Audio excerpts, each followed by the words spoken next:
Hey everybody, welcome to another episode of The Grid. We are live. My name is Scott Kelby, and joining me, as always, my co-host, a beautiful man, a can of spam, Mr. R.C. Concepcion. What's going on, everybody? How you guys doing today? How are you, What's going on, man? You've been gone for like 8 days. I've been gone. I've been on the road. You've been traveling. Yeah, I've been traveling, man. Dude, I went to Columbus. I went to Raleigh, and I went to Richmond, Virginia. Had a great time. Had over 1,000 photographers come out for just those 3 days. It was a ball. Met some really nice people. Hey, can I tell you something I did in Richmond? Okay. So I'm reading USA Today at home, which is where I generally read USA Today on the web. To the hotel.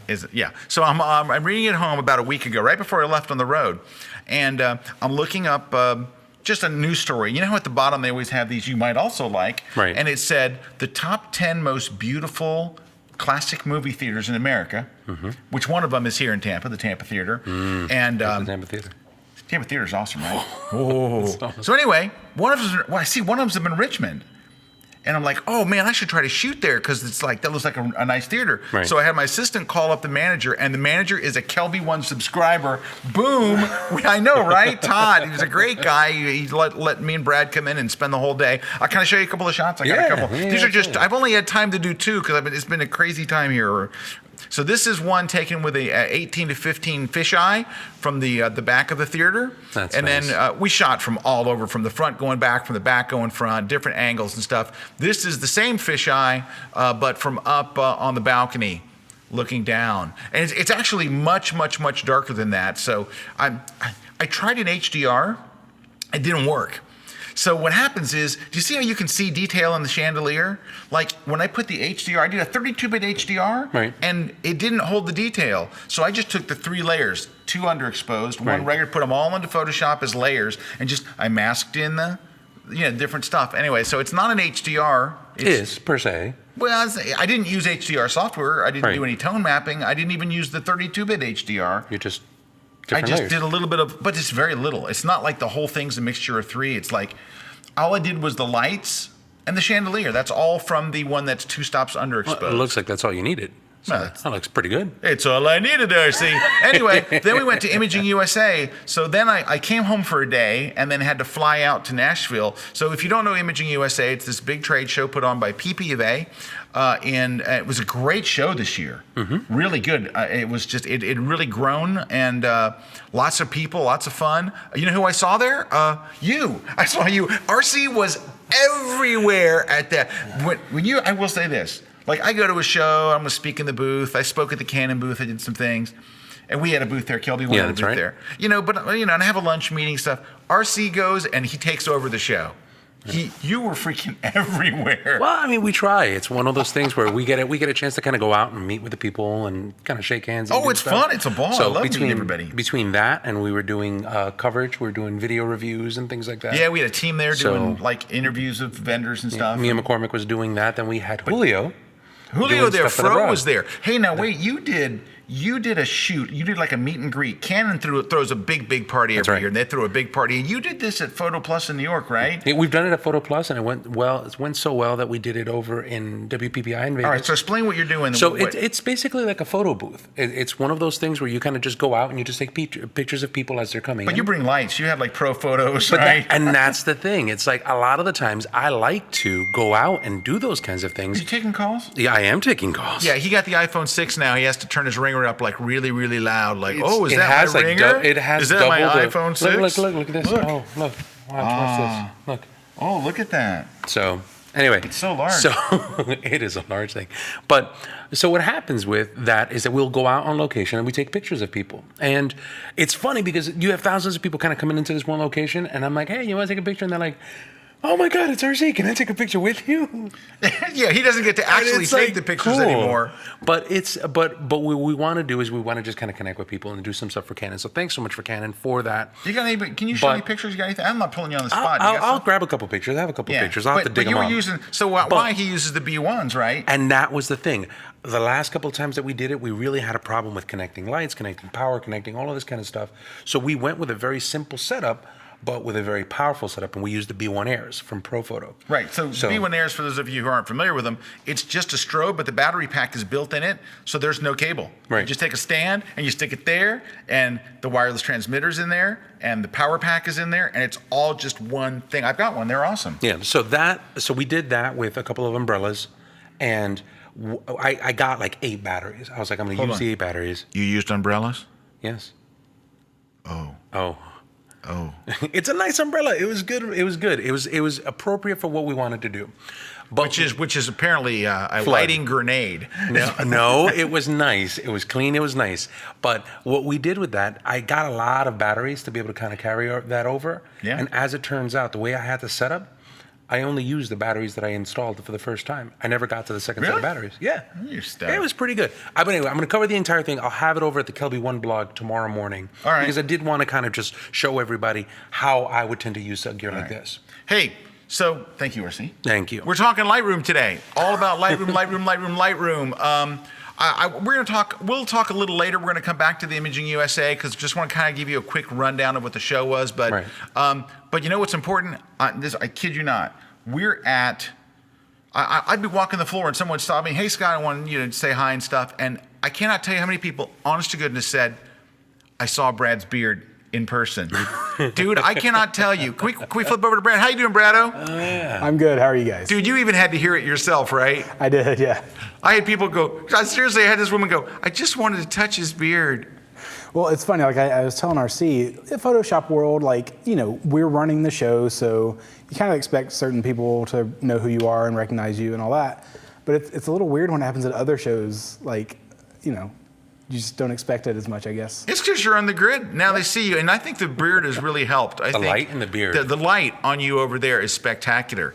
Well, thank you. But people were saying, like, Brad's beard looks so good in person. I'm like, I know, right? We keep trying to. People say, "Why are you talking about Brad's beard so much?" I said, "You haven't seen it in person. Seeing it on a TV screen is nothing. You see it in person, it's like, if you listen carefully, you hear this. If you get close, you start to hear, oh, it's like angels sing as you get close to it. You get really I close just thought that was it. a ringing in my ears.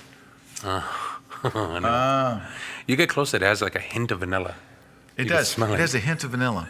All right. Hey, we're going to talk a little bit more about Imaging USA later, but I want to get on to our big topic of Lightroom. Now, this came from, we're doing a lot of work on the Lightroom Killer Tips website. Right. I mean, I do some occasionally, and you have taken the lion's share of it. Well, so here's what happened. So, you know, Matt used to run that site. Right.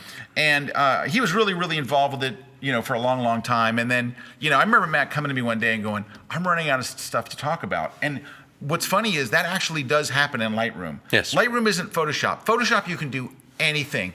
Any picture you've ever seen, whatever, a billboard, a crazy graphic of space, movies, television, everything. It's all done, all of it, at some point passes through Photoshop. Mm-hmm. I remember going to Paramount Studios in Hollywood, and I got a tour of their facility, and I expected to see everybody in After Effects, and everybody was running Photoshop. And they're like, "Oh, well, we build all the stuff here, and then we make it move over there and stuff." So while Photoshop's a part of everything because it has this great depth, Lightroom doesn't. Mm-hmm. So when Matt left, he kind of handed us the keys to take over, and we because we haven't been writing it for years, we have all this new, like, hey, you know, let us take a stab at it. So we've been writing every day, 5 days a week. It's myself, Pete is today, and RC's on Thursdays. And so we're going back, and of course we're revisiting some of the stuff that Matt had covered when he was doing this, but we're doing it, you know, showing here's how we would do it now. Because after a while, I mean, you know, after years and years on a Lightroom site, you're like, but I think should I cover collections again? I don't know. But see, but one of the things that I was particularly excited about with most of that is the fact that there has been such an explosion of individuals, right? So Adobe has that photography program that they're doing. Right. That's at Lightroom and Photoshop for like $10. And I think that really lowered the barrier for people jumping into programs like Lightroom. There's a lot of new Photoshop. Lightroom users, for sure. So you get people that kind of come in here and that are doing that kind of stuff that are just like, look, I'm on. I want to be able to learn this. And for us to be able to get you what you need, exactly what you need, you know, beginner tips and advanced tips, and kind of mix it all around, it's been fun. It's been interesting. Yeah. Now, I will say this. So here, let me just, 1 second. I'm going to bring this up on screen. Okay, so here, can you see my screen? So this is Lightroom Killer Tips. Look, we got a new little, Eddie designed a new logo for us right there over in the corner. So we write something like all the time. So I'm writing this series called 10 Things I Would Tell New Lightroom Users. I'm doing one a day. Now, I only do Monday, Tuesday, and Friday. So I did number 5 like yesterday. Right. And I wrote about, on what was it? Monday, I wrote a thing on keywording. It didn't make me a whole lot of friends. Let me say that. How dare you? How dare you? Because a lot of people hold keywording sacred. But you know what I talked about is, so my series is, and I want to say the name of the series now in big letters. Okay, it is what I would tell new Lightroom users. I want to hit the word new. So, and there are, because of that $9.99 deal, so you can go to Adobe, for those of you who don't know, you can go to Adobe site and you can get Photoshop and Lightroom for $9.99 a month. The latest version of Photoshop, the latest version of the CC version of Photoshop, the CC, the latest version of Lightroom, straight up for $9.99 a month, which is insane, by the way. But anyway, it has brought just this sea of new people. Yep. So what RC and I are trying to juggle is all of the new people that are coming in. that Matt maybe covered 2 years ago, but need to be revisited without alienating a lot of the advanced people that have been there for years and now are really re-engaged. I will say this, the engagement on the site now is wonderful. It really, really is. And I'm not saying anything bad about what Matt did at all, but Matt kind of was winding it down towards the last maybe year or so, or 6 months. And maybe he was posting, once a week or something. Right. So we're doing it 5 days a week. So we're looking at it through different eyes. So it's no cut on him whatsoever. We love Matt, but we're just like, now we're new and fresh to it. And we're like, hey, we've got all this stuff we haven't shared. So it's been a lot of fun. Right. And different people have different spins on different things. Like for example, for this. the keyword. So here's what I said about keywording. And honestly, before I tell you the keywording thing, because it's going to lead into what I'm doing next. So RC and I are about to launch a brand new show called the Lightroom Show. So picture this. Shorter, more professional, like this. I get to use my voice. You get to use your voice, absolutely. Hi, everybody. And hi, RC. Sounds of the nighttime, Mr. RC Concepcion. The Quiet Storm. And he calls it the Quiet Storm. Hey, everybody. Welcome to the Lightroom Show. How are you? Oh, my goodness. All right, so we got to get froze mics. Yeah. Dude, froze mics sound really good. They do make it sound like this. Yeah. What's going on? Sound like, hi, how are you? These are Audio Technica mics. I mean, they're okay, I guess, but... That was one of the things that I got as a comment that was very embarrassing. They were like, RC, you have such a really, really nice voice when you're doing tutorials. And I was like, I tend to call it my NPR voice. It's like, I tend to get very committed. No, he gets very sexy. Straight. It's not a question. He tries he's like, hello, ladies, this one's for you. And I call it creating a new collection. No, it's not like that. But it was one of those things where this girl was just like, and I'm sitting there and I'm doing something and blah, blah, blah. She's like, and I have you in bed. And my boyfriend's right next to me. And I'm like, look, these are the guys that I'm learning from. And she's like, really? You're learning? Really? And I was like, oh, it's a love machine. I was like, no, it's fine. He's a love machine. I was like, you need to stop watching this in bed next to your boyfriend. She's like, oh, he's playing Call of Duty. It's totally fine. What's his gamer tag? That's what I asked.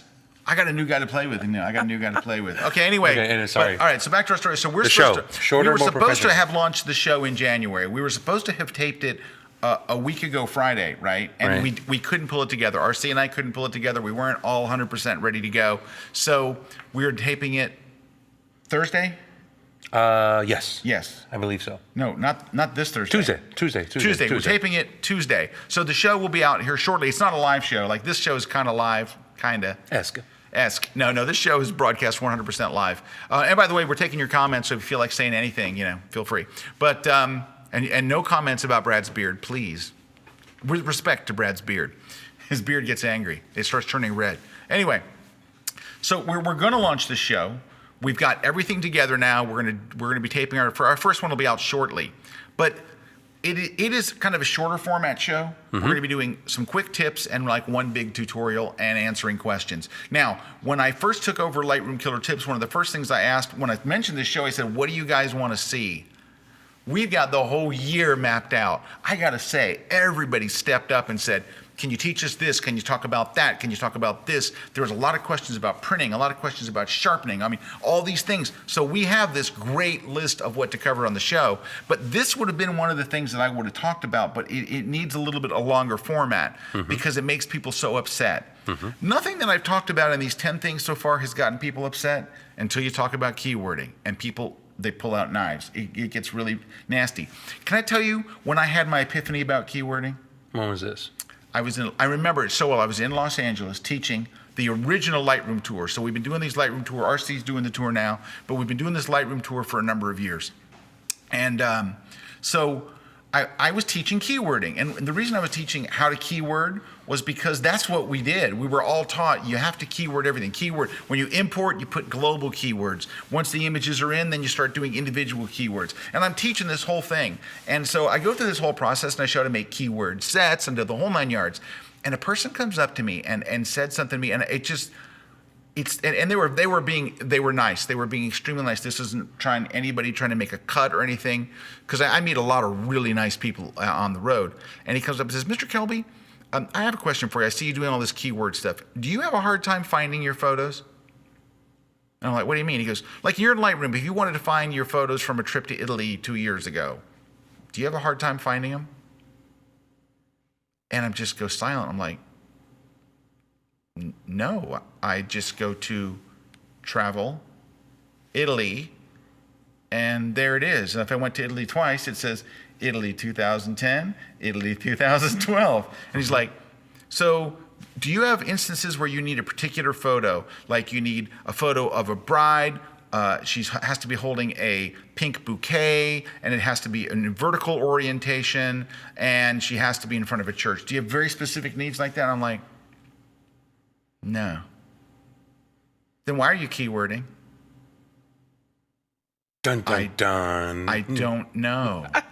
So I had that moment where I'm like, oh my God, I'm just doing it because this is what I've been, you know that thing where you go, but we always did it that way. He goes, how many times do you use keywords? Never.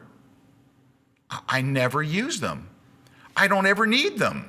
If I want to find pictures of my son, I go to our family folder, I click on his folder, and there's all the pictures of my son.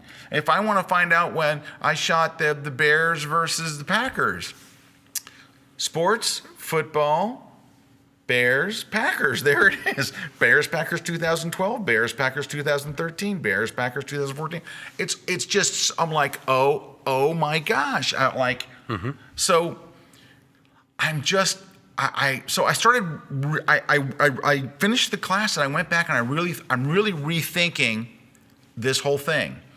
Now, before I go any further, and I said this in my post before people went berserk on me, there are people who absolutely positively need to keyword. Right. If you're a journalist, you need to keyword. If you are a stock photographer, you need to keyword like a boss.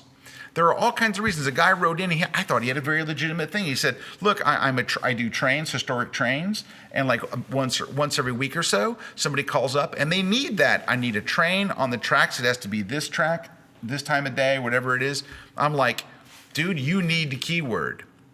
But remember, a lot of people are ignoring the fact that my series is called What I Would Tell a New User. I couldn't tell someone who's just learning Lightroom, has just installed it, been using it a month, 2 months, whatever, that you need to start keywording everything, unless you have a very specific reason why you need to keywording. And here's why. And this is what I say to people that keyword a bunch. Because when you bring this up, people get so angry. It's like, this is like mentioning I just bought an iPhone, or I'm thinking of buying an iPhone, or I did HDR on my iPhone. I don't know what it is, but they get so defensive about it. I'm like, look, I'm not trying to get you to stop keywording.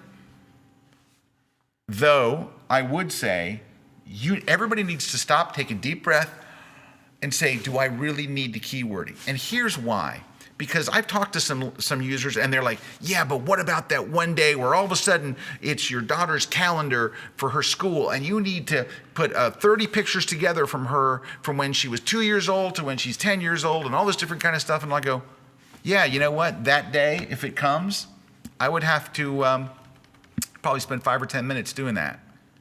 But I spent hours and hours and hours over the course of years keywording so that one day where I go, here comes the big payoff. Here it is. They needed pictures of my daughter, and I can do it. I can do it right now. I'm just going to type in my daughter, years this, and here they come. Boom, I finally paid off. But I've talked to so many people where when they're telling me what their situation is, it's that. They're waiting for that one day to finally cash in on weeks and just a tremendous amount of time. Because can I tell you something? I talk to people all the time who are incredibly frustrated all over about keywords. They don't understand why they should do it. They don't understand how they will use them. They can't imagine why they would care to do all this stuff. And they're so upset and so freaked out. And they're like, people are telling me I should use keyword sets, and I'm typing in all these numbers. And I've taught, this is where you really see it. This is where you see people's frustration. So anybody watching this today can talk for themselves. They're like, well, I need them because of this. I've sat in workshops with 20 and 30 people with their laptops. And when you do keywording, everybody goes into the fetal position. Here's what happens that I don't think you realize the average person does. They bring up a photo and it's of, I don't know, a market in Istanbul. And they go, okay, Istanbul, easy one, right? Market, easy one. But they sit there and go, what other things might I search for this one day? And that's the level of keywording that I think gets annoying. Right, and so they'll sit there in front of their thing, and then they're not sure that these are right, and they're asking other people, would you put this for this photo? Would you write bartering? Would you use the word vases? There's rugs behind them. Should put, and so as what we're doing is we're just making things more complicated. Unless you are a person that needs to. There are people that absolutely need to. But when you sit in front of 30 people who are loving Lightroom and then all of a sudden all hate it simultaneously, usually keywording is where it's at. We'll talk about more of this. Brad Scott says it's time for a break so the keyworders can finish sharpening their knives. Anyway, nice. So I know. So what people did when I wrote this thing, which, by the way, none of them were virtually new users. They're all existing users going, well, let me tell you why I use keywording. It's okay. Use keywording. I'm not telling you to stop. What I'm telling you is if you're a new user and you're trying to learn the develop module and you're trying to learn just how to organize your photos, why are we throwing keywords in this mix? I've seen it frustrate a whole room full of people. You want to get people get really happy about using Lightroom? Just teach them the develop module first. Yes. It's just like, you know what? You're taking pictures. You're putting pictures into your computer. You want to get like really good results? Learn how to use the develop module. And then switch, double back, and teach all of the other stuff. All the collections. Because it's an engineering way to be able to look at it. It's like a lot of the times you see people over-engineer those kinds of solutions. And they're like, well, it's effective for keywording. And it's effective for metadata. And this is coming from a person like I keyword, I do metadata. But I don't do it nowhere near as much as I used to because of that. So I do some very basic stuff. Yeah, but I would make the argument that you have a legitimate reason. You sell prints. You need prints for tutorials. You have, images for tutorials. You have what I would say is a very, very legitimate reason to at least do global editing, even if you don't want to go down global to the individual. Yeah. But I think that you could make a case for typing in a few words, when you first import. Well, let's do this. Let's take a quick break. Let's do that. We'll come back and we'll talk a little bit more about keywording and a couple more things and giveaways of Lightroom and your questions. So, Imaging USA? That's right, Imaging USA. Stick around, we'll be right back. Yay! Whee! Keywording.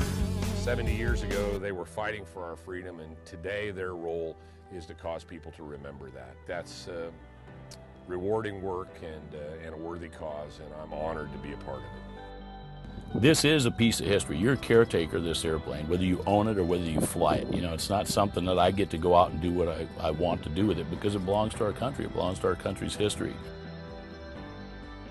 You've got these amazing legends themselves, the pilots who put their love and soul in these planes, maintain them, fly them.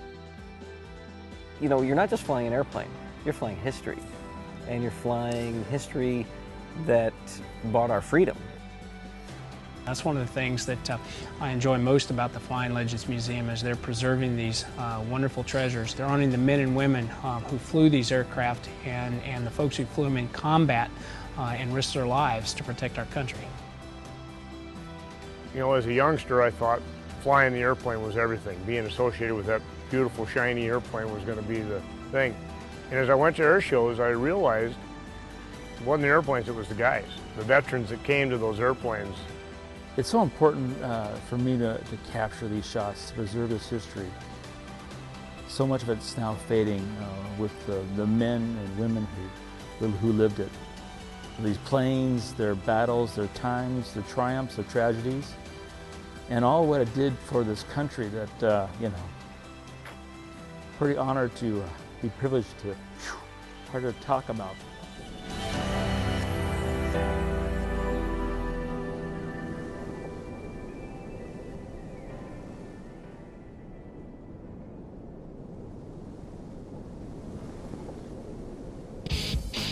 I think it's good. Hey! Welcome back, everybody, to The Grid. I am RC, and I'm here with Mr. Scott Kelby, and we're talking about Lightroom and the haters.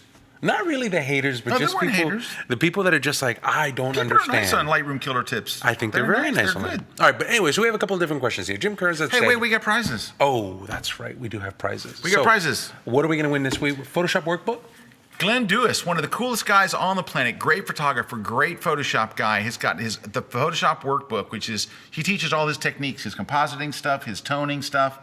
Everybody loves this book. Everybody loves it. You got to get it. It's you might be able to win it today. So the Photoshop workbook from our good friend Glenn Dewis, UK-based photographer and love machine.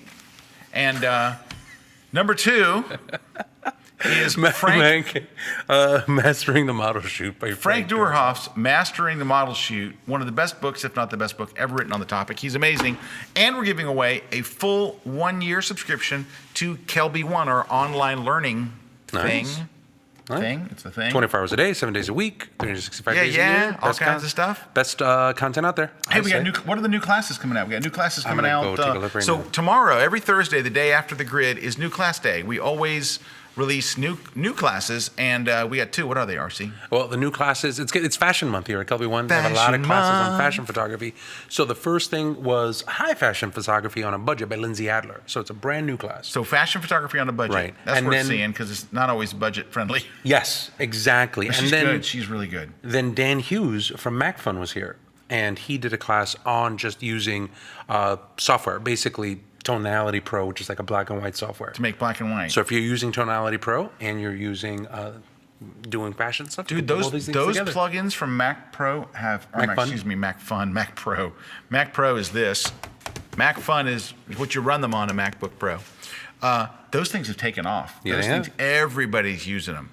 So I have Tonality Pro. I use it. It's awesome. Pro. It's like a boss. So, but you can check out all of that stuff over at kelby1.com/courses. You'll see all of the new courses that are coming up there. Make sure you take a look at them. So anyway, and I had 4 classes on Lightroom that came out last week. I had another one coming out next week. And anyway, so check those out. Now, you want to do some questions? Yeah, let's take some questions. Jim We'll get some here. For Scott RC, do you see Photoshop and Lightroom always being separate products, or do you see them ever merging in the future, maybe years down the road? Jim Kearns, I would say down the road, maybe. But you know what it is? Here's why. I see something different, Jim. Here's what I see. I see more and more of Photoshop features moving into Lightroom, but Photoshop is not just a program for photographers. It is used by every graphic designer, every sign maker, every billboard maker, every movie house. Photoshop is used by every creative. So I would think that what you're going to see, and I think that we've been seeing this all along, we've been seeing new stuff come from Photoshop, and when it comes to, a lot of times it's better. What you get, the Lightroom version of it is better because Photoshop was never built for photographers. It was a graphic design program, and then photographers found it and started using it, and Adobe started adding photography-centric features to it. Lightroom was built from the ground up for photographers, so I think you're more likely to see Lightroom become more Photoshop-like for photographers, and then Photoshop to become more graphic-y. Like I could see more of but are they going to come together as one program? No, but I think that after a while, not Thursday, but maybe in the future years down the road that you would think, well, I'm finally to the point where I don't really have to go to Photoshop. Okay, so surprise question now, because I hadn't really thought about it, but have you seen yourself in a position where you are sitting in Lightroom and going, man, I wish that it could do this one thing that I have to go to photo. Obviously, forget about layers. It's not the concept of layers. Okay. But like, because I was going to say layers. Right. But like, other than that, like, do you see like anything? I can tell you what I go to Photoshop for. I go to Photoshop for panos. I go to Photoshop for merging HDRs and tone mapping HDRs. Okay. I go there really for a lot for retouching, for just portrait retouching. And while you can do, I even did a whole class. I have a whole class on Kelby One. If you're a subscriber, go check it out on retouching photos just in Lightroom. Okay. The high end of retouching is still done in Photoshop. Right. So there comes a point where you're really serious about the retouching. Like you can do light retouching, I would say, more than you ever could before, but it doesn't have the precision and the things that you can do in full on Photoshop. Those are the big things that I go to Photoshop for. Right, because I find that by and large, unless I'm working in specific things, like unless I'm working in like, really surreal stuff, composites and things like that. Right, compositing. Or There's another HDR or something like that. Yep. I still tend to work a lot in Photoshop. But by and large, like my general shooting, Lightroom does a pretty good job of taking care of a lot of that stuff. I do 85% of my work in Lightroom. I can see in the future doing more and more in Lightroom and having to go to Photoshop less and less. But all right. David Robert Brandsma, I'm still happy with Aperture. Any valid reason to move to Lightroom? Yes, David Robert. Apple has discontinued the development of Aperture. There's going to be no more Aperture. You're using the last version of Aperture ever made. That's one reason. And I used to tell people that asked me that, and I was like, here's the problem with Aperture. It's a great program. It's actually a very good program. And if you're happy with it, I can't tell you that you've got to change. But when you use Aperture, you're alone on an island. There is not a giant community built around Aperture. There's not Aperture tours, unless Apple puts them on, right? Right. There's not a big giant Aperture community. It's a small little tiny community. There's a little bit of learning, there's a little bit of training, just a few books. Lightroom is the king. It's massive. Everybody uses it. At Photoshop World, there's 3 full days of nonstop training just on Lightroom. Right. On my tour, which is a photography tour, when I ask the audience how many of you are using Lightroom, it's like every hand in the room goes up. There's just a giant whole community built around helping you, teaching you, learning. So it's just more with for Aperture, everything else that comes with it. You're just all by yourself. Now, I don't think Apple's going to come and steal it off your computer one day. It'll probably work for a number of years until Apple comes up with something. Like, for example, to use the current version of Aperture, if you're on Yosemite, you have to go get an upgrade. Right. At some point, Apple won't make upgrades anymore. Now, they're supposed to release a new program, Apple is, that was supposed to take, theoretically, this is I can't confirm or deny.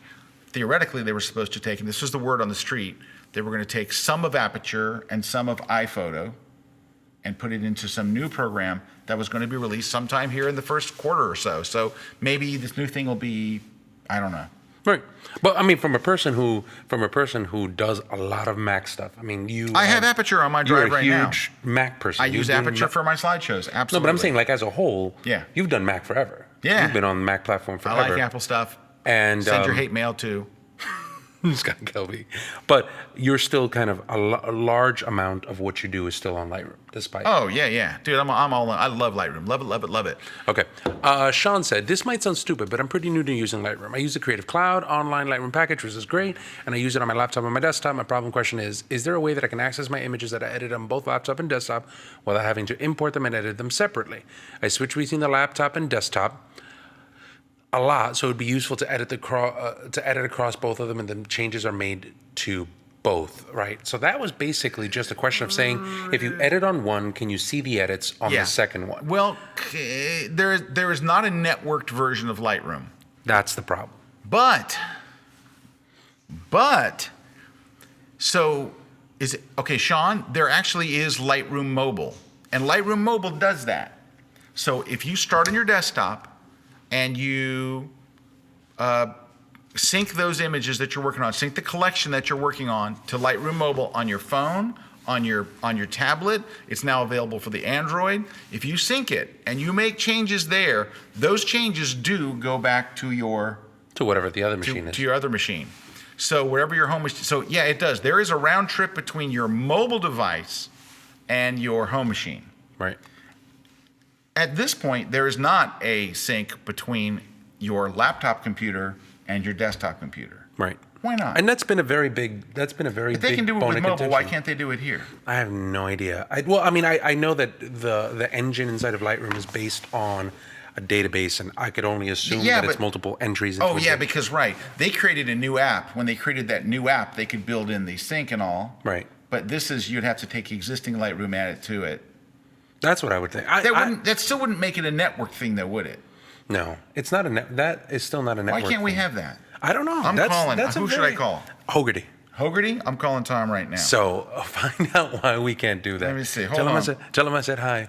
So Jerry D. Tom's like he was the Lightroom product manager, and now he's gotten like all kinds of what do you call it, promotions, and now I think he's the royal king of, what is it? I think High Duchess. He's a viceroy. He's the viceroy of Lightroom. Let me see if I can You take call care of him. that. I'm going to ask one more question. Jerry D. I use Lightroom, but I've been involved in discussions in comparing Lightroom to Capture One. Any advantage to Lightroom? That's a fair question to ask. Lightroom versus Capture One. Oh, I want to talk about that, but I got Tom calling Tom. Okay, cool. You won't be able to hear Tom, so I'll just make up stuff. Rick Cleland, I moved my drive content from my laptop to my new desktop, which has 2 hard drives, each with 2 partitions. Both drives are identical in content, but now I can't find how to connect my catalog to see these images. The drive numbers are now different. That's actually pretty easy, Rick. Take a look at this. If you go over here inside of Lightroom. Hey, Tom. And you take... Hey, it's going good. Hey, Tom, so we're live on the grid, and we have a question for you that maybe you could help with our viewers. By the way, we just introduced you as the viceroy of Lightroom because you've had so many promotions, we don't really know. We're not even sure you're still at Adobe. But anyway, but viceroy, that's a new one. You're not being broadcast. I have to tell them what you're saying. Oh, hold on. I'll just tell them. Tom just said, I'm his very favorite Lightroom user in the entire world. That's what Tom just said. Okay, sorry. That's probably not true. So I'm going to RC says, that's not true. So, no, I'm just going to have to tell them what you're saying. But I'll tell you what our question is. So a gentleman just asked, and his name's off the screen, but he asked, is there a way to sync between like his desktop laptop and his computer at home? His name was Sean. So Sean asked, and we said, well, we talked about Lightroom Mobile and said, no, but you can sync from your desktop machine to make changes there. You can sync that collection to Lightroom Mobile. You can make changes in Lightroom Mobile, and those are sent back. So we asked ourselves the question, which is what prompted this call to you, Tom, and which I'm surprised you took the call when you saw it was me, was why can't we do that between a laptop and a desktop? So if we can do it, through to Lightroom Mobile, why can't we do it from a laptop to a desktop? And I knew that you would know because you know things. He says it's a very valid question. That's all Adobe answers start with that sentence, by the way. And now we're talking about golf, I think he's talking about. No, go ahead, Tom, just messing with you.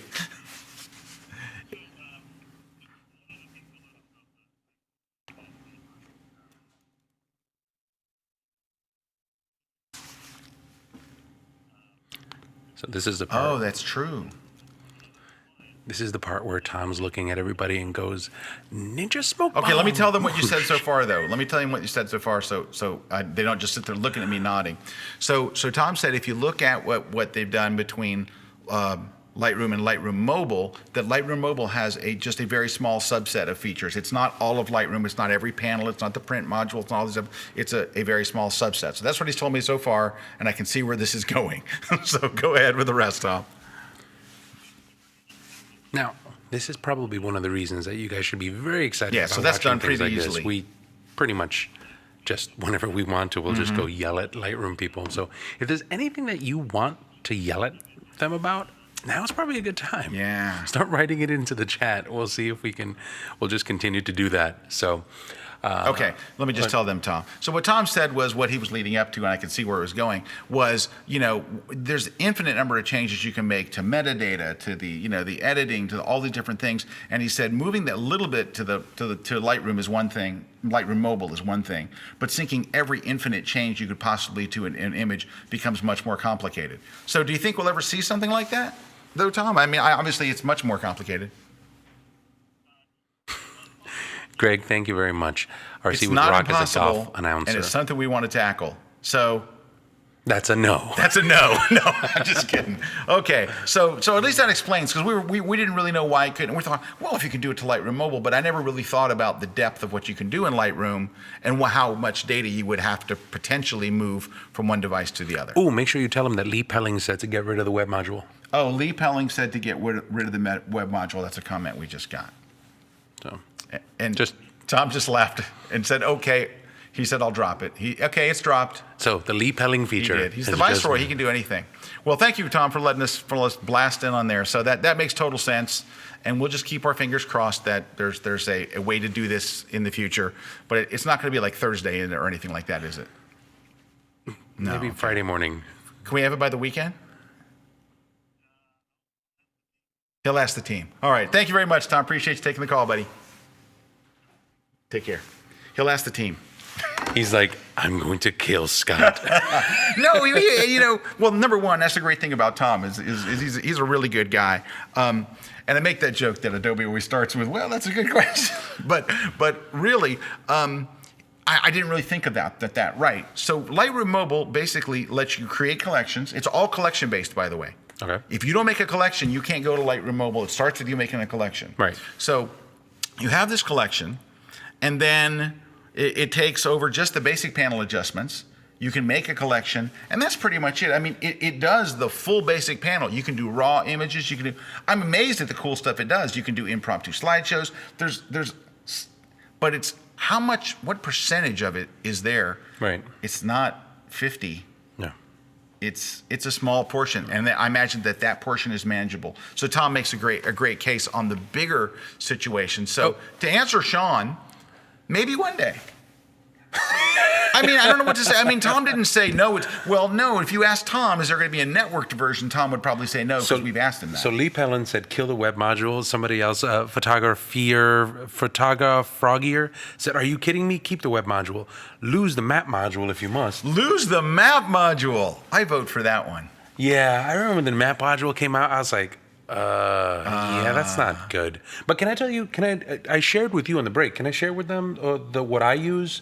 Oh, yeah. When I need to do something? So we're talking about keywording here a few minutes ago. RC's got when he said, here's what I do, as soon as he did, I'm like, dude, that's what I do. But it's my method of last resort. Right. Go. So whenever I need to find something that I can't find, there was a couple of different things. Somebody had said, Rich Cleland had said, if I move your laptop stuff from one section to another, and then how do I link the drives again?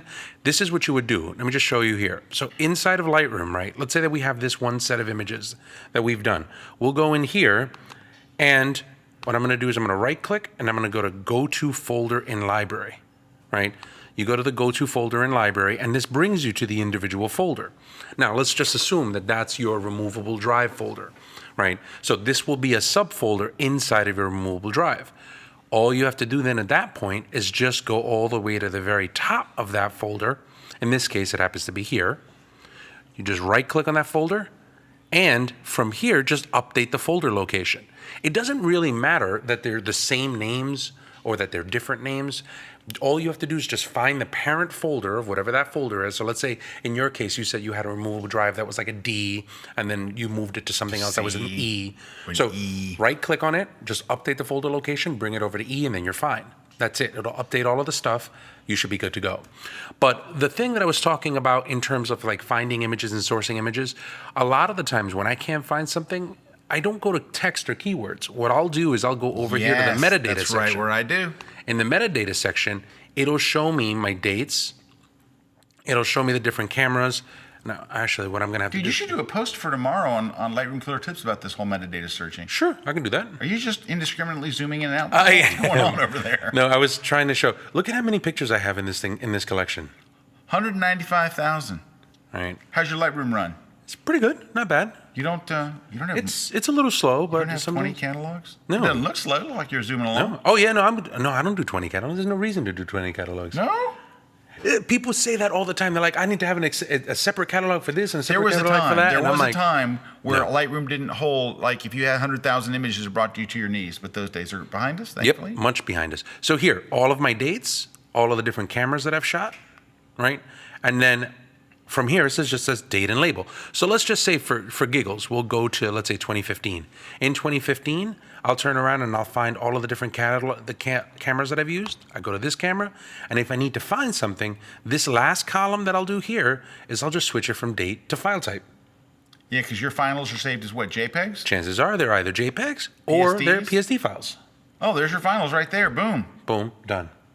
Yeah, see, I love that you can dig, because a lot of times you may not, if you haven't keyworded, you wouldn't have to use this if you keyworded, but if you haven't keyworded, which I don't, every rare once in a while I'll be like, I need a fisheye shot, but I need it for a tutorial. Right. Or somebody calls and says, do you have a fisheye shot of the stadium or whatever? Right. I can just go to metadata fisheye and there, boom, there's every fisheye. I didn't have to write a word in there. Every fisheye shot in my entire library just goes boom. So, but that's without me doing anything. I don't have to do anything. That reads the embedded XF camera data that's already on there and instantly finds every fisheye shot. Right, so right, what's right. nice about that is I got nothing to do. It just, boom, it does it. Yep. And that was it. All right, hey, it's time for a break. Let's take a quick break. When we come back, we want to talk a couple more things about this. We'll talk about the giveaways and Special guest, live right. in studio. That's right, right? Ken Rockwell. No, we have a special guest, me and McCormick. Look, she's doing a circle in the beard. Yeah, go over to Brad. We're getting a circle vision. So there's Mia. Mia's going to show us this cool thing that I saw. At our booth, actually, over at Imaging USA, and then I saw Mia at the Canon booth shooting pictures of me with it, and I got to play with it. It is bad. It's good. It's bad, but It's cool. It's good. it's actually incredibly cool, and Mia's going to give us a demo of it. So if you're a phone user and you want to kind of get better cell phone shots, this next thing is going to be really cool. So stick around. We're going to take a short break. Come back. We'll have Mia, and we'll talk more about Lightroom and a whole bunch of other stuff. Don't go away. We're live on the grid. Take care. Stick around. With our-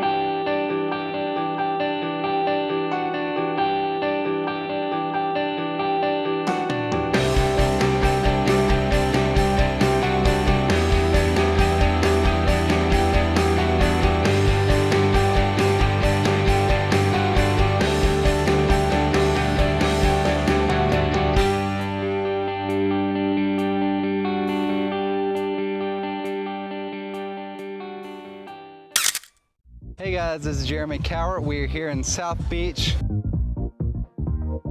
This class is all about working with limited light, short time frames,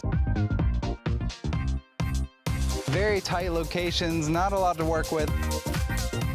Shoot in very limited locations because that's what I'm usually dealt with.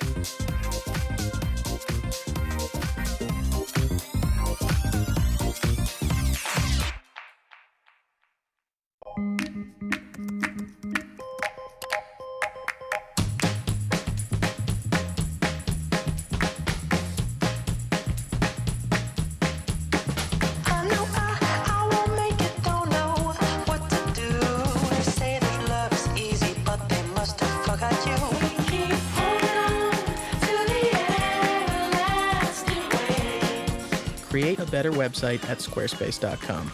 Start your free trial today. Welcome back, everybody, to the Grid RC. Here with this is Scott Kelby and far from the right. Yay, Mia. Hi. What's going on? Not much. So we were out at Imaging USA, right, this week, and I saw two really cool items out there because we go to a lot of these shows, and you're always seeing new products come out, and it's hard, you know, every once in a while something kind of grabs your eye. Two things grabbed mine. This is one, the one I got to take home. This is the Grip and Shoot. So the guy that started this company, his name is Ben. His last name begins with a Z, and there's a bunch of J's and K's in it, so I can't say it. But You just call him Ben Z. Ben Z. Ben Z and his dad actually engineer for Zacuto. You guys might have heard of them, wow, yeah, right? video. So pretty famous rigs that they make, and they wanted to do something for iPhone, so they made this Grip and Shoot. And it's basically a Bluetooth grip, so it syncs with your phone with Bluetooth. It's real easy. You just you hit this trigger right here and it syncs. And let's see if I can kind of turn it around so you can see here, right? So it just allows you to kind of hold your phone, move it, and you have a zoom button here. Zoom. Right? Zoom in and out. You can choose video, you can choose photo, and it keeps it real nice and steady. That was the thing. Hi, there's Scott. So Mia handed that to me when we were in the Canon booth, and I just because if you put two hands in front of you and you pan, it always looks jumpy. Right. I can't believe how with that it's weighted. Right. How steady. That's the only thing that I told him is I felt like it could have used a little bit more weight, right? Because it's really hard to get a steady pan across like this. One of the tricks that I do that one of the guys in our video team told me is to hold your breath while you do it, and it gets a lot smoother, right? Yeah, it's like a sniper. But a little. That's what they do. They teach snipers. Right. A little more weight right here would make it like You don't just play Call of Duty, perfect. do you? Not much. See, on Call of Duty, when you have the sniper rifle, You have to press and hold. You have to press and hold another button to hold your breath, so it holds you tight. And do you actually do it while you're playing too? Do you find yourself doing it? No. Yes. You hold your breath while you're It holds the breath for you. Anyway, Do you really hold your breath when you're sniping? It's pretty cool. Yes. So it's a pretty cool device. This actually snaps off, and this will snap off. That's the part that I was really excited right? about. And it's like, let Check me it see out. if I can do it right here. All right, so you take that part off. So it's great because you can finger trigger and you can do camera stuff. So if you want to take a look at it easy. while they're doing that, break it. make sure you go to gripandshoot.com. Take a look at the website right here, gripandshoot.com. So that part I thought was kind of cool. Right, and then But this this goes is the on part that was even better. Here. I haven't seen this Don't part. do that. Here, just hand it over. I'll take Well, it. it's got to go together, Oh, yeah, no, I know. Here. So give me the thing, right? and so, this becomes the remote. Right. So it's basically this thing right here just came clear off, right? So it just went psh. Now, And that's where the Bluetooth signal is. right. So it gets connected in here. So now you have it in this one device. This screw that you have here at the very, very bottom can come off. And then from there, you could attach it anywhere else. You attach it to like a tripod, right? So this is the Manfrotto Pixie, I think it's called. I had a Pixie You did have a Pixie? for one day, and What happened? I bought it in Prague, and I left it in the back of a cab the same day I bought it. I bought it to be able to like get down low and do HDRs like in churches and stuff. And I put all my gear in the back of a taxi. When I got out, I forgot to take it out. All right, so I'm Wow. just One day, I loved it. For the screwing one day it I into had the Pixie. So now it sits inside of there, the Bluetooth mount. Now with the Pixie, it's kind of weird. Is it a remote now?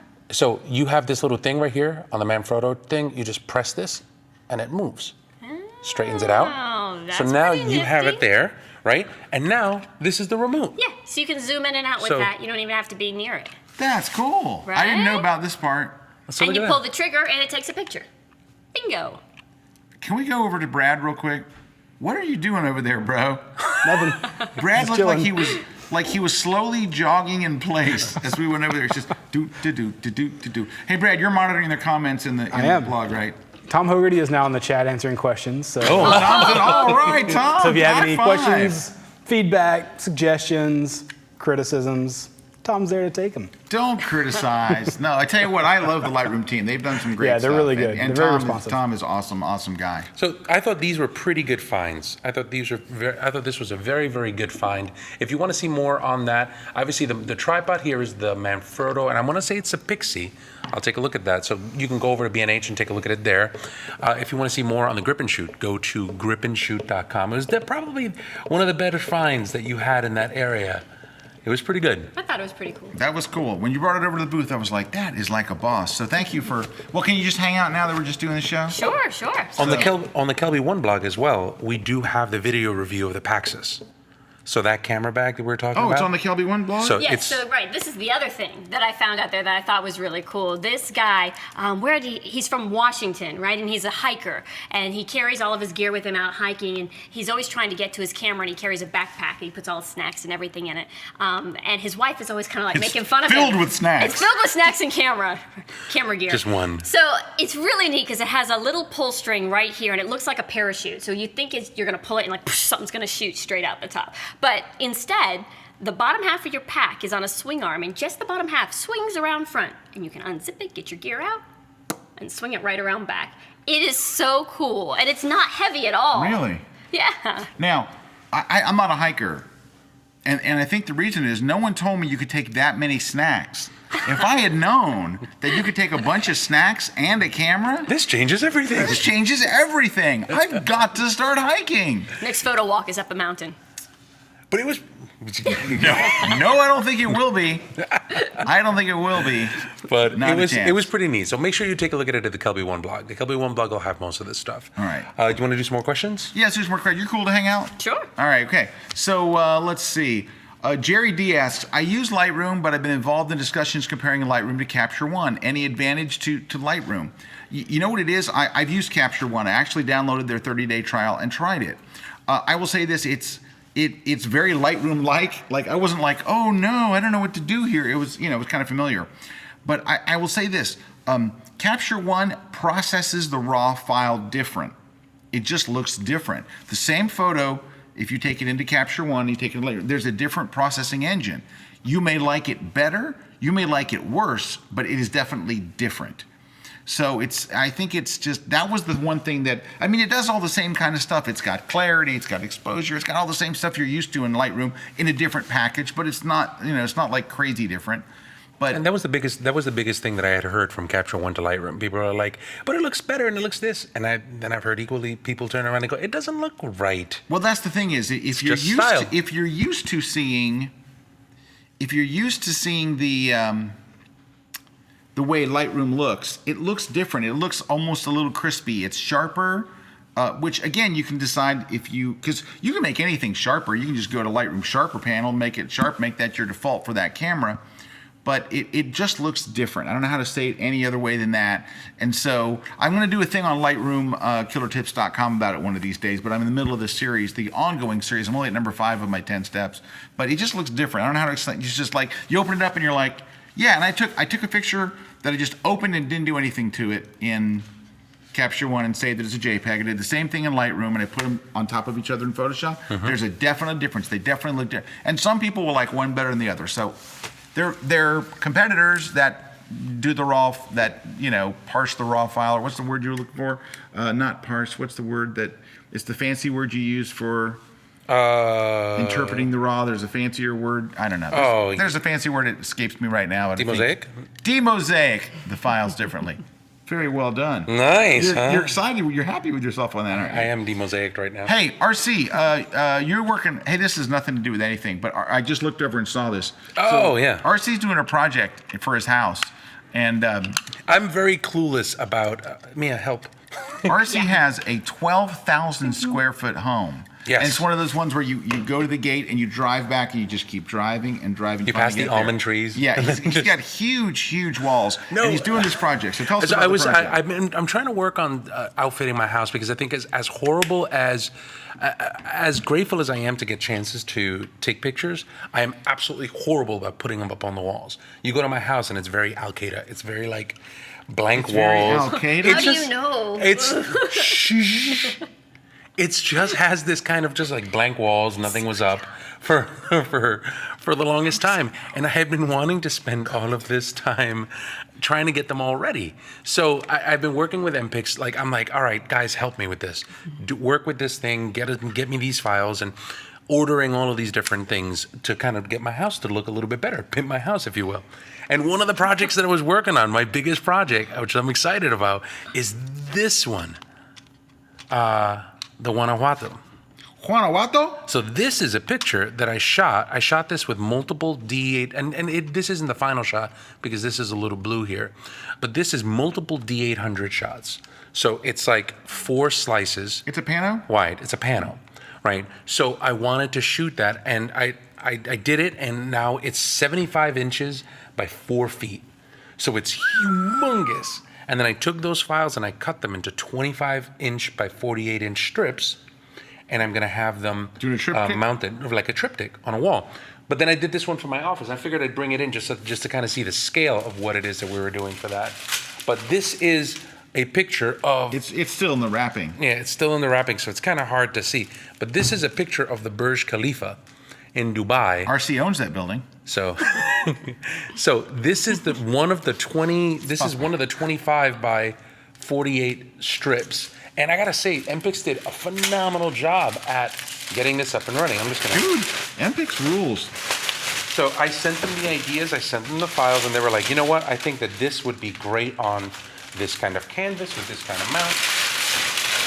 I was getting tired of looking at the glare, so that's the shot. Look at that. Like a boss. Maybe we'll hand it over to Brad so he can hold it next to himself so for scale. Brad says no. Brad just says straight up no. Brad's like, Brad's like, I'm not holding up any of that. Today, he only holds pictures of beards. It's weird. That's right. So, pretty neat. I thought it was interesting. So, 3 of these panels. What's more interesting? Can you put that thing back up there? Yeah. You know what? Can you put it up? What I like about this thing is you see this picture of this exotic building, the tallest building in the world. It's in Dubai, and right there is the Sephora. Shopping center right there, right at the base. Here's where you buy your beauty stuff.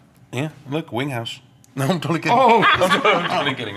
So anyway, so that's my project. So I'll go ahead and I'll put that up on the Kelby One blog when It's kind of fully finished right now. I've got the plates. I've got to kind of figure out how to hang it and all that stuff. Hey, we're running out of time. So we have a Peach Pit ebook deal. We're gonna let our buddy Joe McNally has got an ebook from Peach Pit. It's called The Light and the Life, Field Notes from a Photographer by Joe McNally. Go to peachpit.com/Kelby1 and you're gonna enter the code Kelby1 and you get 40% off. You get the book for $6. Come on.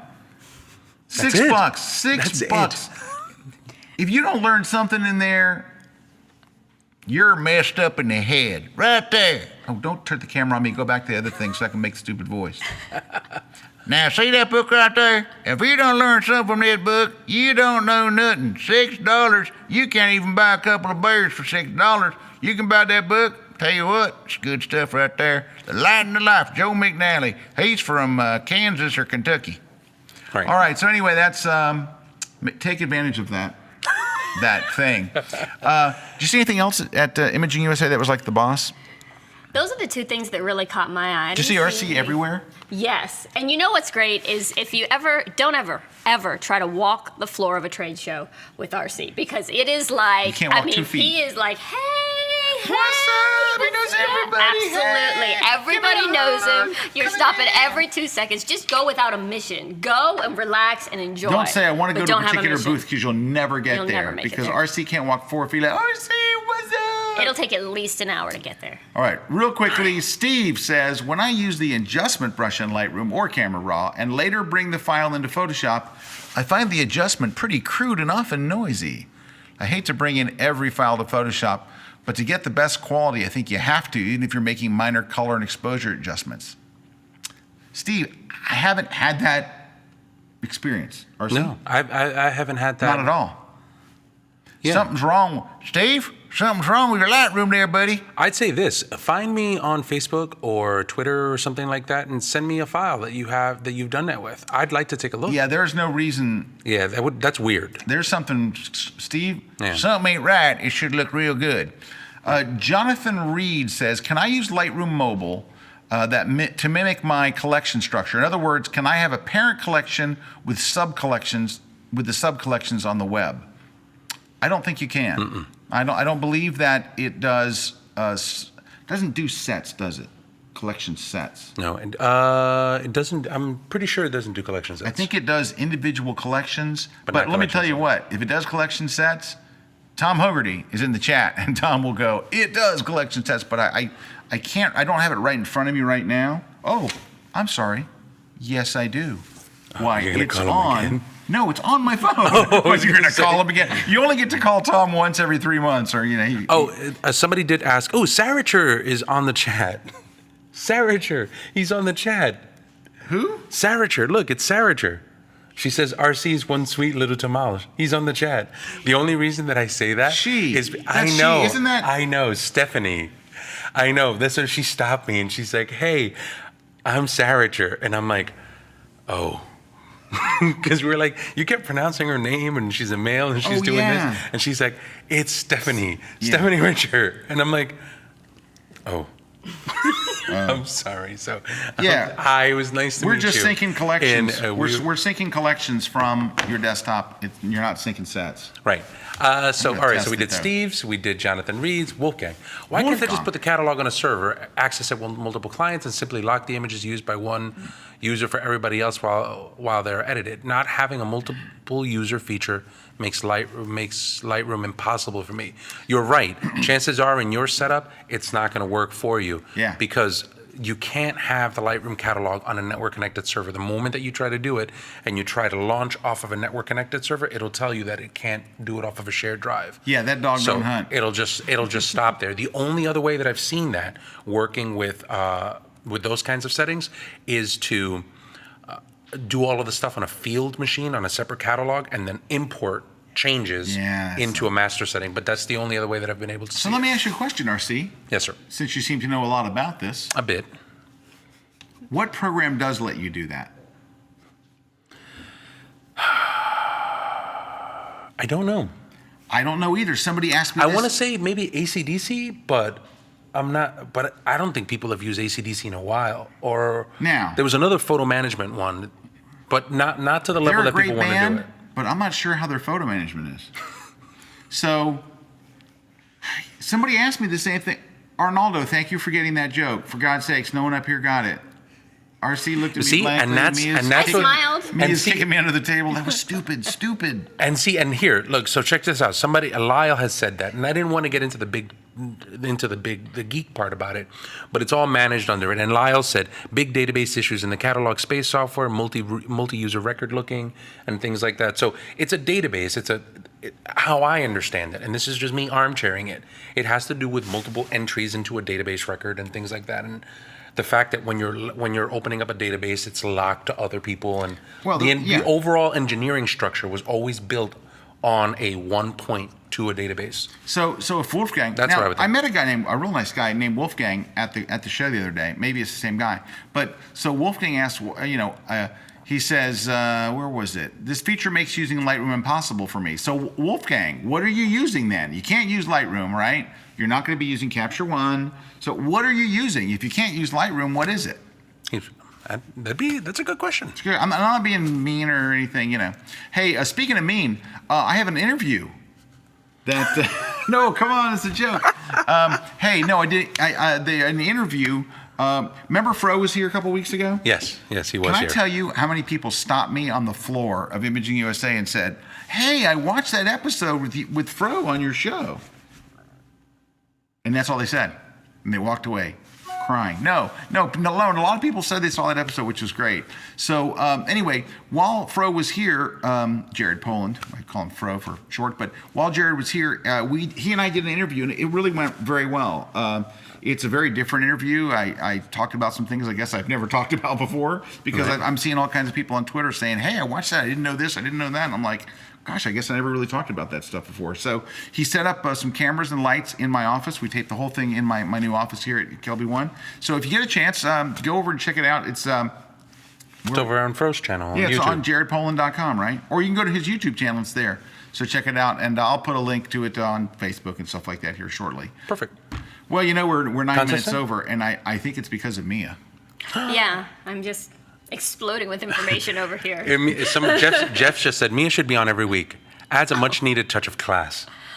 Oh, wow. Hey, way to compliment her and get a dig on us Thanks, at the guys. same time. We're just grunting and picking on our nails.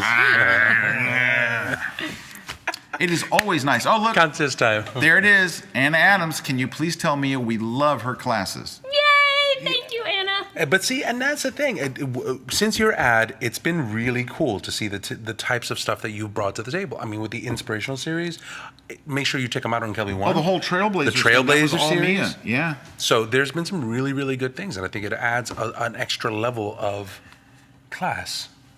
Thanks, to borrow guys. their. What are you doing? What are you doing over there? Can we just go to Brad? Absolutely real quick? nothing. He's just kind of like. You look over there, and I swear he's doing the weirdest stuff. I think he's It looked high. like he was running a fidgety. defibrillator on himself just a second ago. No, or he I was get just fidgety. I'm doing just like, something very inappropriate. It was weird. I think he's tweaking.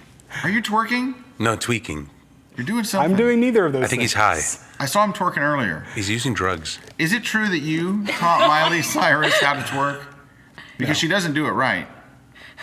You know who does it amazingly well? Show us a Juan. I will not comment on that question. Go ahead. Get down. Do that thing you were doing at lunch. How many? We only have one cameraman today? No, he's kind of like just hopping back and forth. Sticks Really? there. You're running all three of these?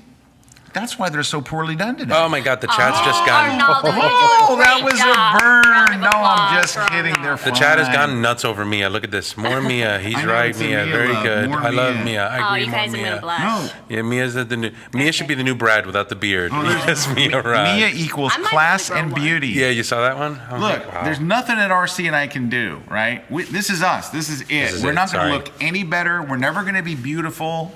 I'm not jogging. I'm not hiking. So this is it. Anyway, contest time. RC. Brad's like, we're Brad. done. Real quick. People come up to me at seminars, at shows, in the chat, and they're all the time like, they pick on you so much and you're such a good sport about it. I just want to make it public right here. You only see what they do to me. Oh, you God. don't see what I do to them. It's off horrible. camera, off stage. I give as good as I get. Oh, you trust have, me. you Brad can't have hold his no own. idea. Brad does give as good as he What you gets. see in here, that's nothing. I didn't hear what he said. I don't want to hear. No, he just said I give as good as I get, and I went. Stop it! Don't repeat it. No.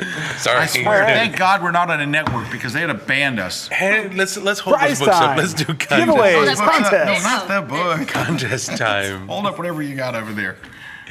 This is one of the lovely books you might win. So what are you going to do? Go to Kelby1. That was pretty graceful. Yeah. Look, Frank Durhoff's book. So Kelby1.com, Mastering Model Shoot by Frank Dorhoff. Go to Kelby1.com. I'm going to add another gift. Go ahead. I'm going to add another contest. giveaway. All right. /webcast/contest. Or Glenn Dewis's book. Wait, hold up. Go to the grid, put in your name, put in your email, put in your website, leave us a comment, tell us what you thought about the show, tell us what you thought about the gear. No, tell us what you want to win. In Tell that us what you comment want to win field, as well. say, That was the last thing. I want to win the Kelby One. We're giving away a 1-year Kelby One subscription to all of our training. You can watch everything all the time for a whole year. We're giving that away today. We're giving away this book. Glenn Dewis is the Photoshop workbook. Awesome book from an awesome guy. Mastering a Model Shoot we already saw. And I'm going to throw another one in. I'm going to be in Sacramento. Sacramento. Going to be in Sacramento on March something. Brad says, doesn't have any idea.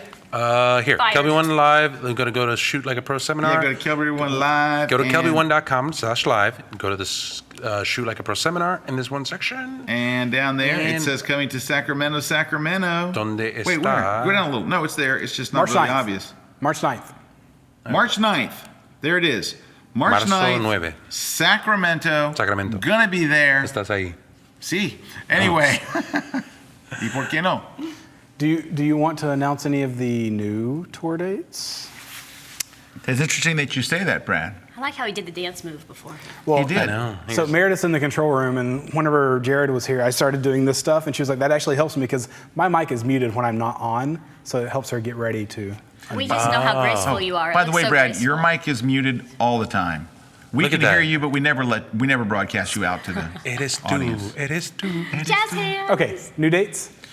Okay, so I'm launching a new tour in April, and I've been on this tour called Shoot Like a Pro for about 18 months, and I'm launching a brand new tour. It's called Shoot Like a Pro Reloaded, all brand new classes, but it's really designed for people who went to Tour 1 or are a little further along in their not for advanced users, but a little further on. Right.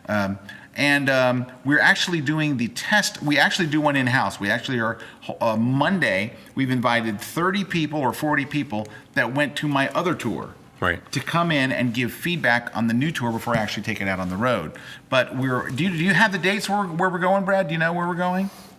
I'm pretty sure it's April 13th in Salt Lake and 15th in LA. Yeah, I think you're right. So Salt Lake City, where my car got stuck in the mud last year at the Salt Flats. And unfortunately, we're there in the exact same month. And if I go to the Salt Flats again, it'll get stuck in the mud again. And I'll have to pay $500 to have a mud cat pull me out. So we probably won't do that. But we will go to Crown Burger this time. We were closed last time we were there. It's number one. Then we're going to Los Angeles next. Nice. Yep. Los Angelino. Pretty cool. We'll be in Los Angeles. 2 days later. 2 days later. So that's where we're launching the new tour. And of course, on Monday, I'll be doing the group here. And what's really great is, so we invite people that have been to the seminar in our local area to come in.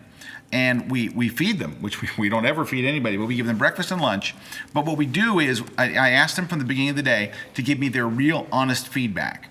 And so I will teach for 1 hour, and then when I'm done, I go, okay, that's what's in the class. And then I'll say, was there anything in that class that you thought I should have covered that I didn't? Was there things you didn't care about? Did I go over something? And sometimes I run over. Like, I have an hour to do the class. If I go an hour and 14 minutes, I go, I have to cut 3 things. And I need you guys to help me. And it's funny, I'll say, okay, for the first thing I did was this. And they're like, no, it's okay. Second thing was good. No. Third thing was, fifth thing was this. Cut that. Every hand in the room goes up. I'm like, well, I'm very grateful. I'm like, great. Cut, because I only want to cut stuff that's not really helpful. I want to keep the stuff that really, and so it's just like a movie. When your movie runs over and you edit it down, you wind up with a better product. So it's great that to get that feedback before I go out on the road, because I want to take something out that's already gone through some testing. Is this happening in our new theater? It is happening. We built a theater. So you guys have heard we've been expanding here. We doubled the size of our video production. So this is the first time we've done the new theater. We have like stadium seating and this whole thing in the round. And it's a theater. It looks like a theater. It's all, it's like black and it's got lights and stuff. Do Hamlet. We do Hamlet.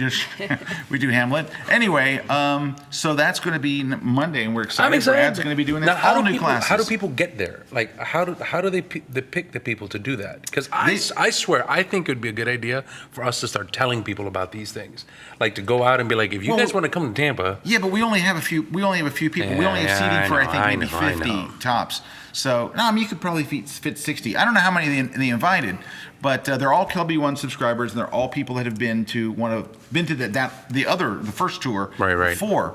So so then we invite a whole bunch of people, and the first people that sign up, they get to come and spend the day with us. And we give them the tour around the studios. We give them the tour here. I mean, it's a lot of fun. RC gives the best tours. I met a preacher, a really nice guy, Ron the Preacher. When I was at Imaging USA, he had a picture of you, me, and him, and you took him on the tour, and he said how great your tour was. I tried. I'm like, that's how he rolls. It's like Disney now. All right. Hey, Johan asks, if RC or Scott would come to Professional Imaging in Holland, that would be great. I'd love to go to Professional Imaging in Holland. Hey, Johan, I'm the keynote speaker at Professional Imaging in Holland. Hey, Johan. Woo! I'm here in Tampa during that same time. When is that? When is Professional Imaging? It's in March. I'm going to be there, buddy. I'm going to be there. I'm going to be eating with Frank Duerhoff. Frank and I are going to have some dinner. We're going to hang out. But yeah, I'm teaching classes there on the main stage. Look at my face.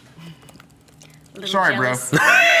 Anyway, this is my third time speaking at Professional Imaging. I love Holland. Love the Dutch people. If it ain't Dutch, it ain't much. And I'm really looking forward to it. It's a great show. Professional Imaging is an awesome show. I'm sure it is. That's why. No, I'm telling you. That's why I've been back 3 times. It is great. No, but I did. You should come. There's a coach seat left. I think Coachy. Can I point out? Speak to Coach Passenger. Can I do point? I do have something else that's coming up though. That I'm pretty excited about. All right, I can act all bummed out. All right, so I do have this. I am going to be over in Dubai for Gulf Photo Plus 2015. That is Dubai's Photography Festival, March 6th to the 13th. That's a burn. He burned me. No, it isn't. It's a really cool thing. It's only 29 days away, so we're going to be teaching stuff like post-processing and shooting, and some really cool photographers are going to be there. So I'm pretty excited about it. We got Lindsay Adler, Zach, Ryan's there, Joel's there. Look at you. there. Look at that picture of you. Who took that picture of you? Joe Grimes. Right okay, but you know what though? You look like a gangster in that shot. I know. It is a very gangstery kind of look. Yeah, I don't want to learn from you. You scare me and intimidate me. That's softened. That's me now doing look at Drew down there. I want to learn from him. Right. David Hobby, Peter Early, Mike Kelly, Ed Kashi, Sarah Lando. I love Sarah Lando. This moment is for you. I absolutely love Sarah Lando. But say it with your voice. Hi, Sarah Lando. This is a moment for me to tell you that I love you. Just letting you know. She was really cool. Her and her husband came to GPP the last time. I don't know. It sounded real. That sounded real. I know. But dude, they did the shootout last year, and this is the thing. She is like this cute like little thing with her husband. She shows up, and they're supposed to do this thing called the GPP shootout. And it's her against Zach Arias. And they don't know what the theme is. So there's all these people sitting in this giant auditorium, and the guy comes out and goes, the theme is water. And he brings out like a whole bunch of things, like a tub and a this and a that. It's like Iron Chef. It's like Iron Chef in photography. And she's like, they'd been talking smack back and forth, and she's an amazing retoucher and a fine art person, absolutely nuts, out of Italy. So she's got a little bit of an accent, and she shows up and she's like, theme is water. The accent. 7 minutes.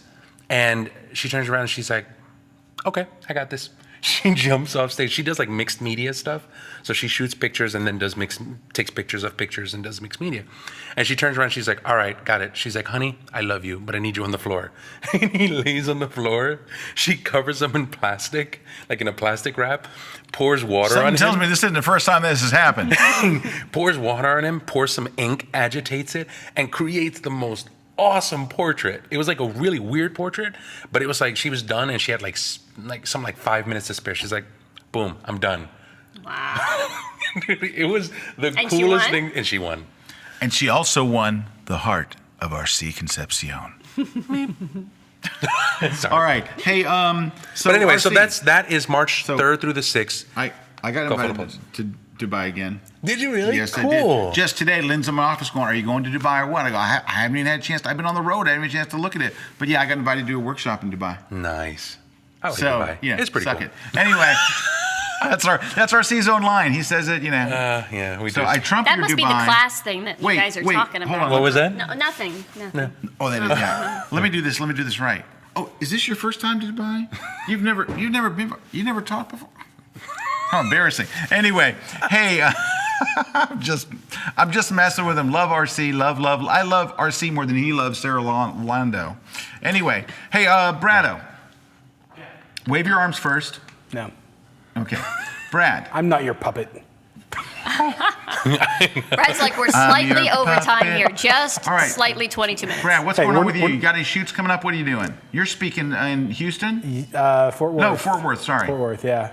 Doing a location lighting workshop at the Southwestern Photojournalism Conference in Fort Worth. It's the last weekend of the month, so February 27th through March 1st. I'll be there. Yeah. That's what's Are you going taking on. your beard? I'm taking my beard. Will it be in full bloom? Probably. Lightly trimmed? Maybe. Vanilla smelling? Vanilla And then smelling? going straight to WPPI from there. Going straight to WP. I'll see you there, won't I? Yes, you That'll will. be good. Yeah, and we're also doing some stuff at WPPI. Yeah, we so got if a you're in theater at WPPI, yeah. There's going to make sure you take a look at that. It's the Wedding and Portrait Also, Wedding Photography Association. If you're a Kelby One subscriber, we got a deal for you, right? We do? Yeah. If you're a Kelby One subscriber, you can go to my blog. If you go to scottkelby.com, we've got a couple of deals, but one of them is you get the full conference pass for $150. Like the whole thing. Like Shut you up, can go, really? Shut up. Shut the fridge. Shut the fridge. Shut the front door. But yeah, stop. Go up. Hammer time. Can you see RC screen? Peter Reed Miller, one of my all-time heroes of sports photography, just a brilliant, super guy. Did my guest blog today about shooting the Super Bowl. This is his 29th or 39th Super Bowl. What a great guy, great shooter. But he tells you stuff about the Super Bowl, about what the experience is like that you won't hear anyplace else. But scroll down, keep going. Zoom out, go. Look at that, Super Bowl. Super, I say super, you say bowl. Super, bowl. Super. Bowl. Man, that was with no enthusiasm whatsoever. Look, Belichick's first time anyone's ever seen him happy. I thought he was holding his groin. Yeah, I know. His groin's not way up there, by the way. Oh, so keep going? Yeah, I did an article there. Boom, you just missed it. Sorry. I just did such a good article and you just trashed it. Where? Here. Right there, preparing your images for print competition. Okay. The guy came up and asked me about it at PPA, and I did it. So go on.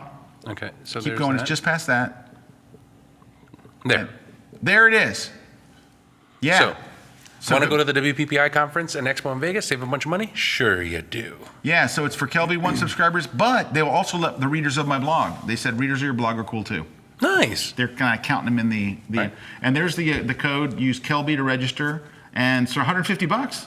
Nice. And you That's can very watch cool. all kinds of great classes, and Right. I'm doing a master class there on Lightroom catalogs and collections. Really? Yeah. I'm doing something. I don't know. But You're on the Canon stage. All right, Brad. What? I have one more selling point for the thing I'm going to be at. Dave Black is the keynote speaker at the Photojournalism Conference. Oh, nice. Cool. If you want to see Dave Black live in person. Okay, I'm come not forward. going. That's I know not you're a not. selling point for me. You know what's a selling point? If you shave your beard light on stage, I will go. Not Mia, happening. what do you think? What would it take you? You know would it what? take you I to like get- the beard. Thank you. I like it. I think he looks good with the beard. I love the beard. You know, at first it was just so different, but now I can hard to imagine without it. Can you grow one? Will you grow one? Oh no, my beard is just it takes forever, like 4.5 years, 5 years to I get where think Brad all goes of in a you guys weekend. should. Yeah, I don't know. Hey, but can I've had this for a long All right, time. give me a That's it. second. We got to end this show. As Brad says, please put this show out of its misery. But I got to show you something. I'm working on something. Don't show my screen till I find it. But I'm working on. Let me see if I've got it here. Meanwhile, let me tell you what Ben said one of his top clients are for this. Who was? Dentists. They look inside Dentists? your mouth with this thing. With the Do camera. they? Dentists? Yes. Really? Yeah. Because think you don't want to get a camera right and then drop it. Huh. Right? I never thought about it. Use the I found this thing. Or We're gonna for a have to check it out. balcony. Tomorrow, make sure that you go to kelby1.com. If it's not there, you did that interview with the guy for the Paxos camera bag. So I found it on the B&H website. You might want to take a look at that. But also, we'll put it on the Kelby One blog to have it. Oh, All right, I'm working on a book. This book is for charity. Okay, hold on. They're telling. This is wrong.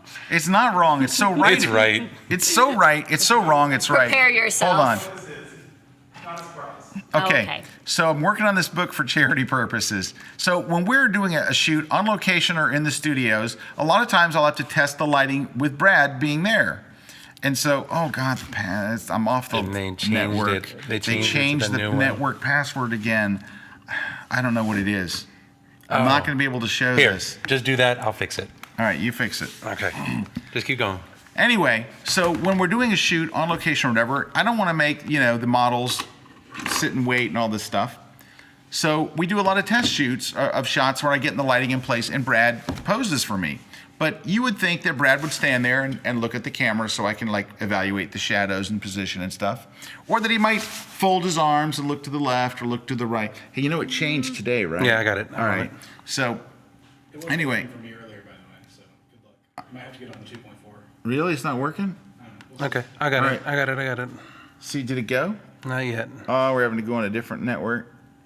We change our password every single day, and it happens I got you. multiple times a day. All right. It's part of top security. It's part of here. top security. Okay, here's the thing. Lightroom secrets to keep. All right. So it's pictures of Brad getting ready. These are shots taken before the shoot. This is backstage at the Tampa Theater. And let's take a few more. This is grumpy Brad, scared Brad. Very flattering. I have Duck lips, Brad, 1,000. really? I have 1,000 of these. Imagine these as like a 2-page spread. So this is your coffee table book, the Brad. I haven't come up with a name for it. This is nice. So, Many faces of fashion Brad. Brad, dark Brad. Moody Brad. I got a million. I could go on and on. Look at that one. Sexy Brad. That's a nice shot of Brad. That one. He Both was of like those are good. super squinching and everything. That's cute. Every once in a while, that one's not bad.